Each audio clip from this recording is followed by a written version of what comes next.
सर्वांना नमस्कार. लाडकी बहीण योजनेसंदर्भात एक महत्त्वाचा अपडेट या ठिकाणी आलेला आहे. बऱ्याच साऱ्या महिलांचे लाडकी बहीण योजनेची KYC चुकल्यामुळे किंवा काही अन्य कारणांमुळे पैसे येणे बंद झाले होते. मग अशा महिलांना आता KYC करता येईल का, या संदर्भात बऱ्याच साऱ्या महिलांची विचारणा करण्यात येत होत्या. परंतु पोर्टलवर अद्यापपर्यंत कुठल्याही प्रकारची KYC दुरुस्ती किंवा नवीन KYC संदर्भात अपडेट आलेले नाही आहे.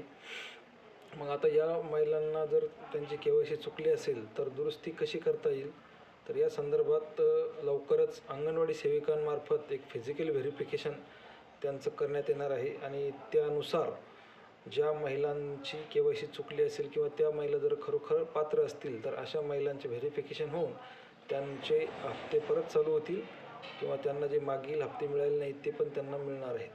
त्यामुळे कुठलीही चिंता या महिलांनी करायच्या नाही आहेत.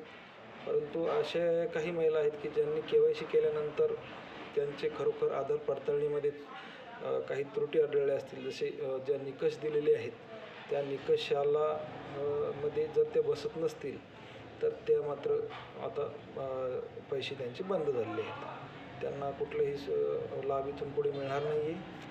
परंतु ज्या खरोखर पात्र असतील अशांसाठी पोर्टलवर तरी अद्यापपर्यंत कुठलीही सुविधा उपलब्ध नसली तरी एक अपडेट अशा पद्धतीने आलेलं आहे की अंगणवाडी सेविकांमार्फत हे फिजिकल व्हेरिफिकेशन करण्यात येऊन त्यांनासुद्धा हप्ते चालू होतील.